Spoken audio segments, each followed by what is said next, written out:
Now we have a golden oldie, a Makita 9-inch circular saw.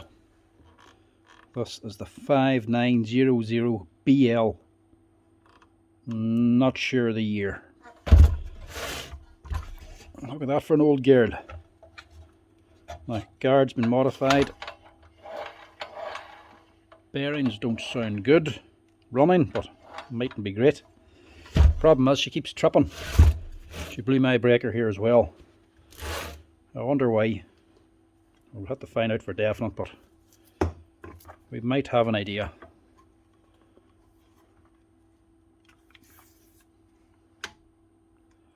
Now this is old. You may think this is a bit sketchy looking,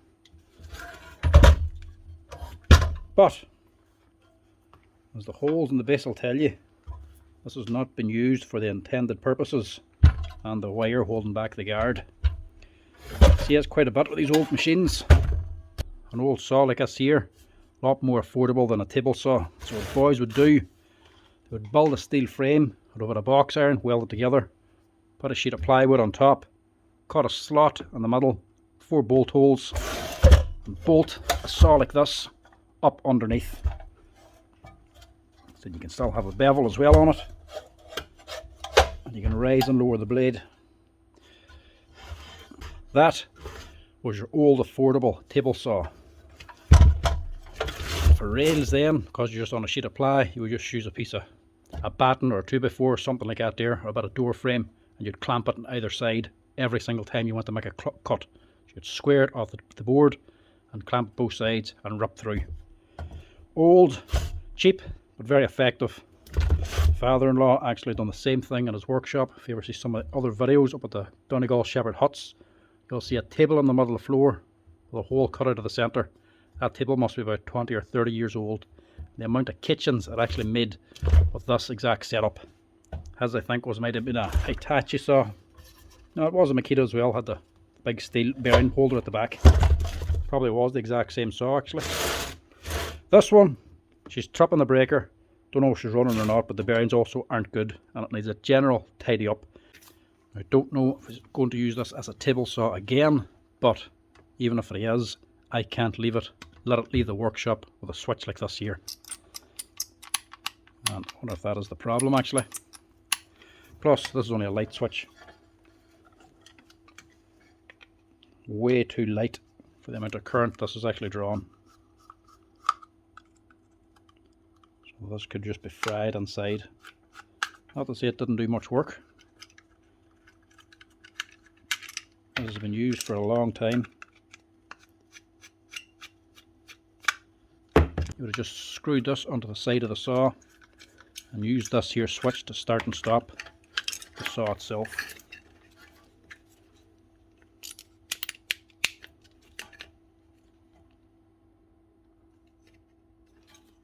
Don't know if that's the fault or not.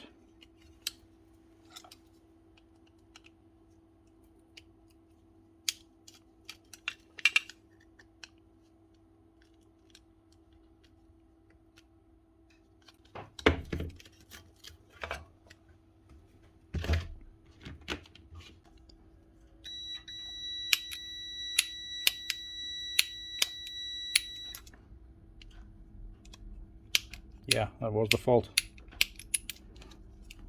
Bad switch. We'll check the rest of it out anyway.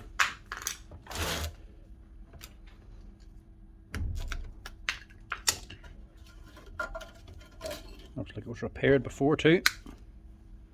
Old cable tie.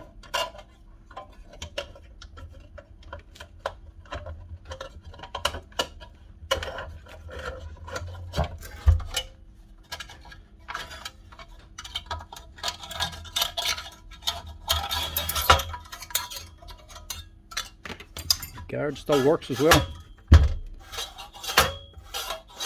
Nothing wrong with that.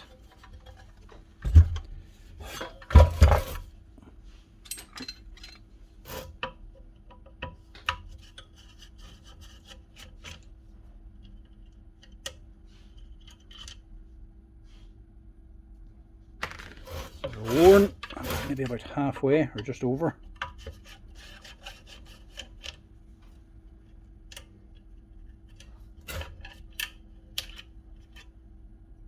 Yeah, we'll replace them too.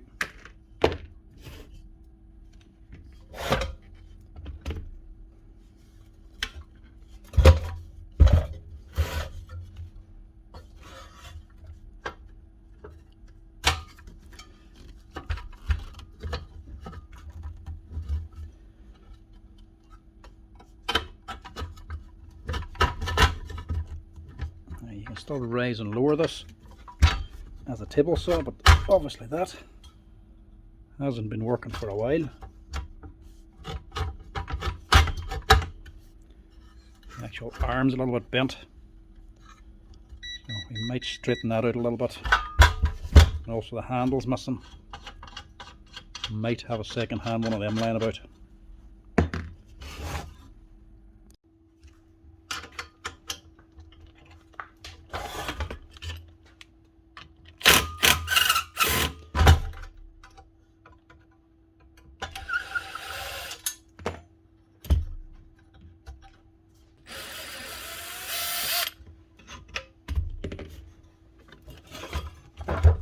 Now, instead of being bolted on from this side, it's actually bolted on through the guard.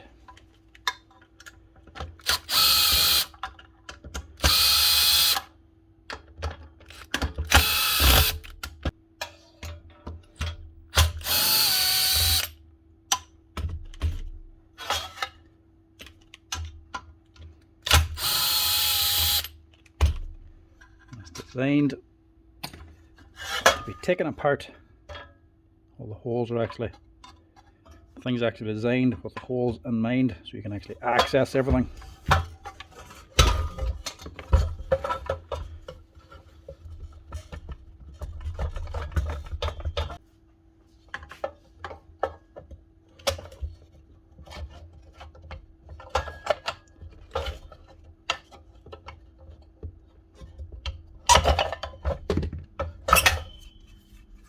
It's been a while since that was opened, so that's not good.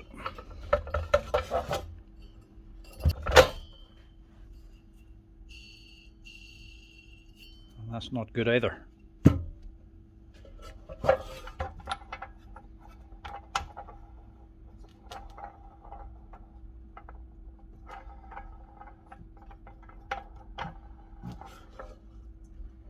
That one sounds okay. I might just change it anyway, seeing as we're changing these ones anyway.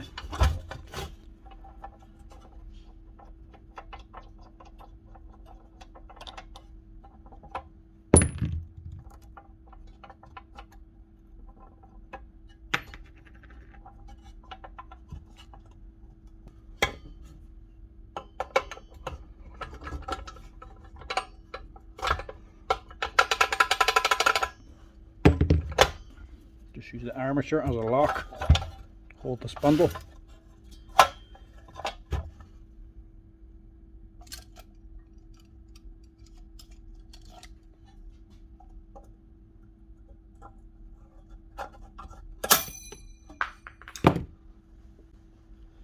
Now, this isn't going to be a full restoration job. Let's just get it up and running again.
not gone, but it's not great. So I'll just change that as well.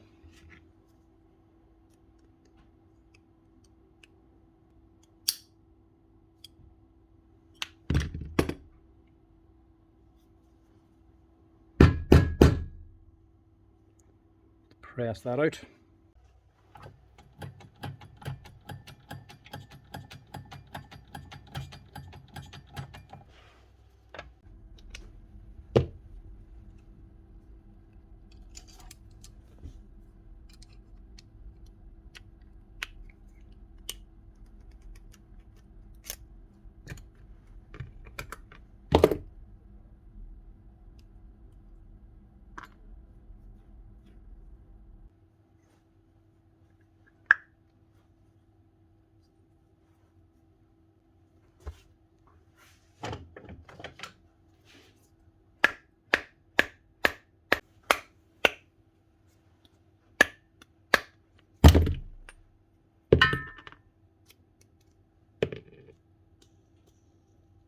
That is actually gone. So it's a good job we did decide to replace it.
I'll use the bearing press for that one.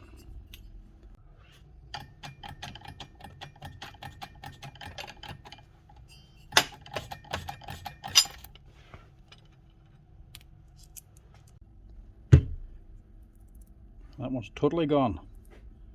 Now there's only one seal on this bearing on this side, because this is where the dirt gets on. The other side is actually sealed up. It's on a steel bearing plate attached to the machine, so dust doesn't get on this side, so they don't put a seal on this side. Allows the bearing to run faster. This time we're just going to put on a double rubber seal on it, simply because that's what I have in stock, and it'll help make it last longer. So I have a Koyo 6200.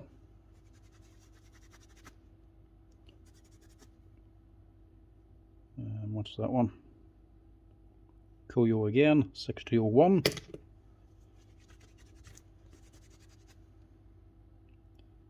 My Koyo 6203. Now, these aren't a Koyo brand, these are just a fag bearing.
Press that on as well.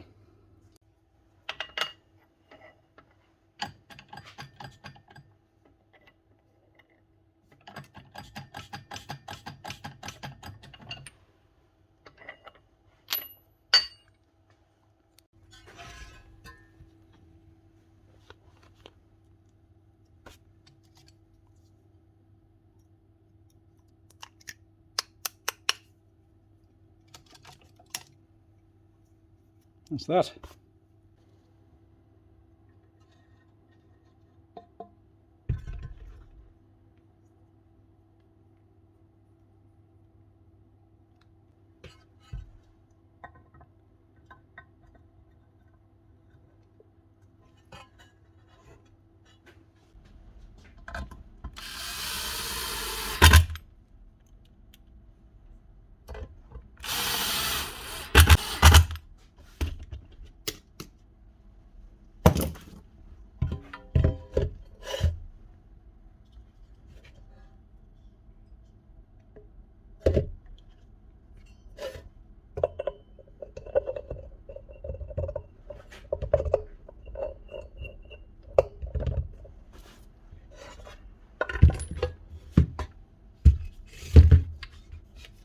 Now, before we can do anything else, we're going to need a lead.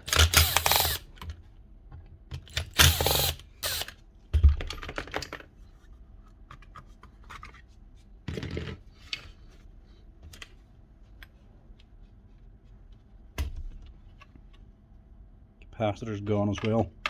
What we'll do with that, cut it out.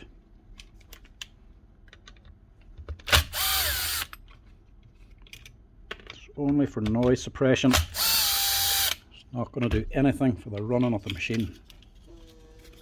So I'll just remove that completely.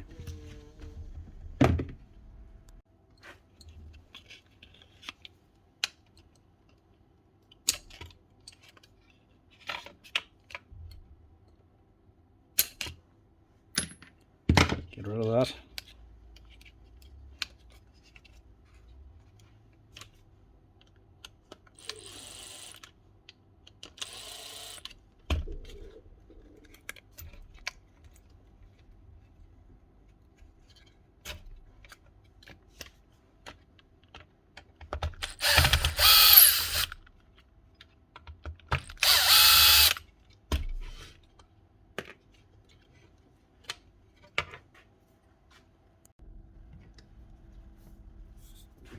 Now, I'll just stick on a new grommet as well, just to keep the cable good for a bit longer.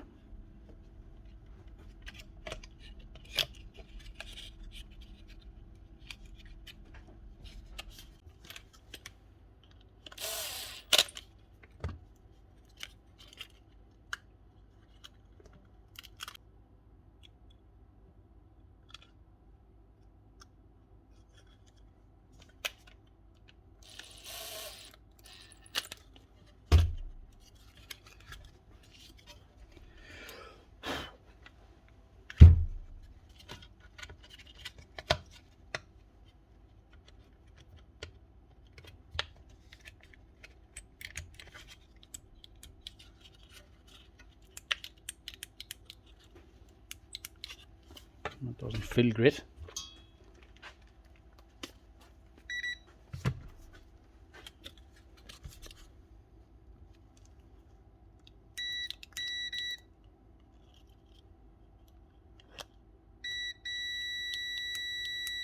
No, that's okay.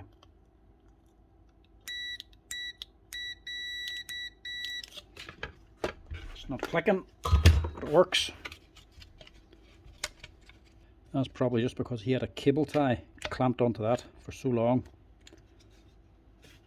Some of these actually did have a lock button on them. That's what this knob here's for. Some of these come with a lock. You can lock the switch on. Same switch for a different machine. This one doesn't have the lock, so he would have had a cable tie clamped on there to hold the switch on the on position, so he can use the old light switch for switching it on and off.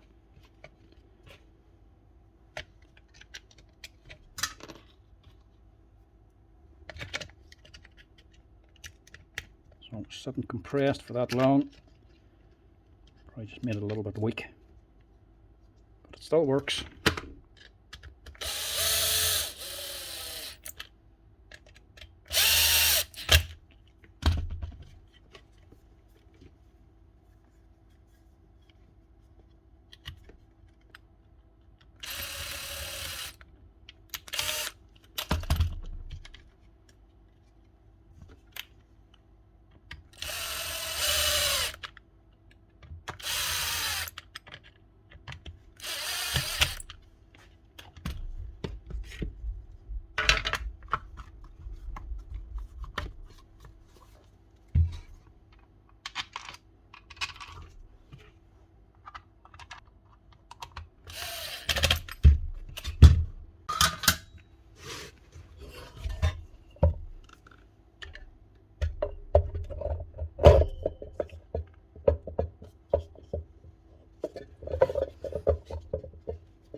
This I did wrong.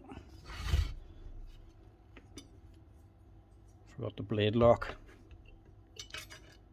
Let's just get on here.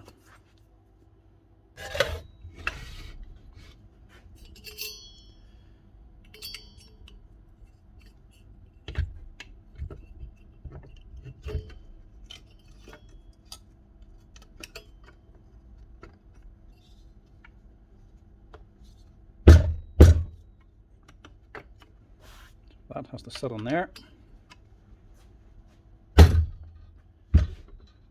Just locate that bottom bearing first.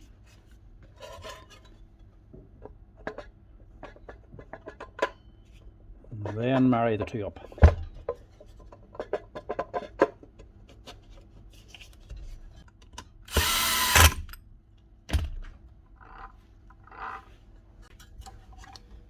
Now, brushes.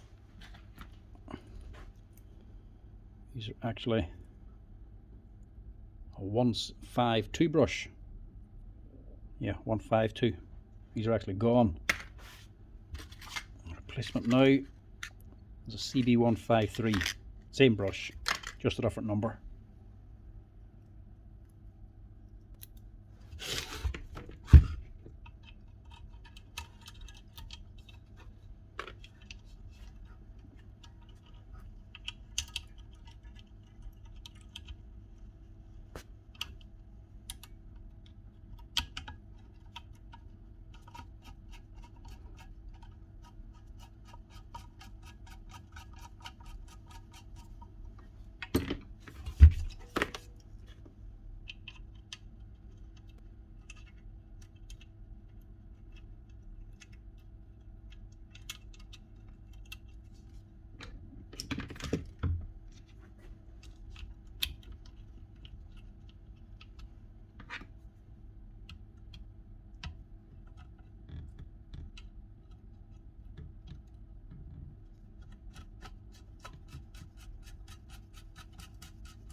Now this base, not replacing this arm, just straighten it with a hammer, just line it up by eye, hit the bits, they're actually a little bit bent, and slowly just take the bend back out of it. So that should be alright. And as well, for this rip fence, he doesn't have the rip on it, but this is the guide for the rip fence for raising it up and down. Be careful you don't bend that bar. This is all one piece, and if you bend it, you're going to be in trouble. So just be mindful of that. Let's get on there. And we have it all apart. Drop in that bolt.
handle that's going to dictate whereabouts this is sitting.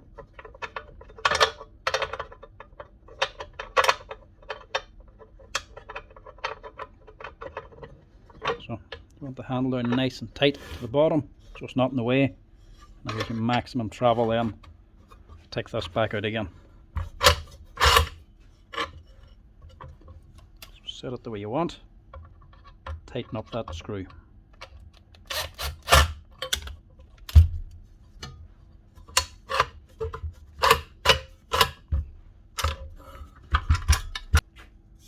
So your spring on.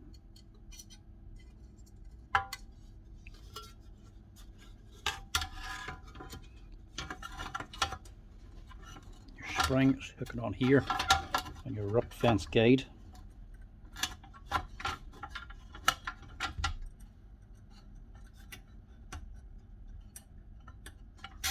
Just sits there.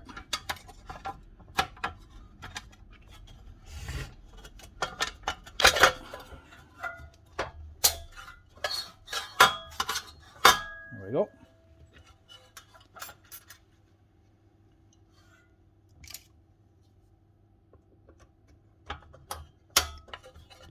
Circle up to hold it on. Not a new one, it's only a second hand one. We'll do this, man.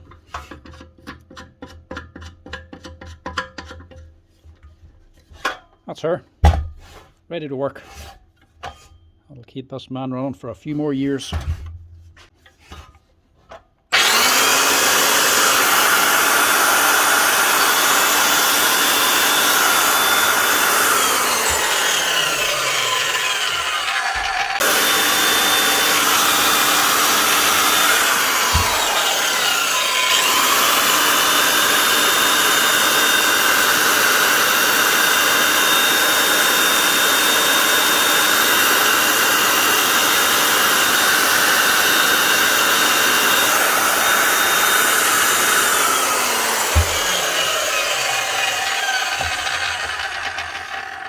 That's her, ready to go. That'll keep this man running for a few more years. Cheers for watching, folks. Hope you're enjoying the videos. Give us a wee like and a follow if you're liking the repairs. Cheers.